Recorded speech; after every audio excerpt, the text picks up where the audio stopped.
আন্তর্জাতিক অংশীদারদের কাছে জ্বালানি সংকট মোকাবেলায় বাংলাদেশের জন্য $2 বিলিয়ন সহায়তা চেয়েছেন প্রধানমন্ত্রী তারেক রহমান।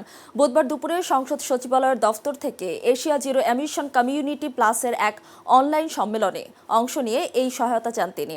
পররাষ্ট্র মন্ত্রণালয়ে এ বিষয়ে এক প্রেস ব্রিফিংয়ে প্রধানমন্ত্রী পররাষ্ট্র বিষয়ক উপদেষ্টা হুমায়ুন কবির বিষয়টি নিশ্চিত করেন। তিনি জানান, প্রধানমন্ত্রী আন্তর্জাতিক অংশীজনের কাছে জ্বালানি সংকট মোকাবেলায় বাংলাদেশের জন্য $2 বিলিয়ন প্রয়োজনের কথা জানিয়েছেন।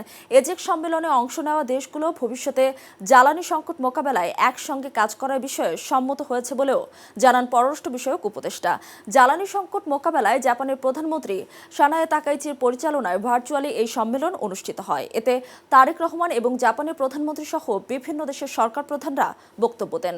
অংশগ্রহণকারী দেশগুলোর মধ্যে ছিল Bharat, Sri Lanka, Philippines, Malaysia, Singapore, Thailand, Vietnam, Timor Leste, Korea প্রজাতন্ত্র, অস্ট্রেলিয়া, ব্রুনেই, কম্বোডিয়া এবং ইন্দোনেশিয়া।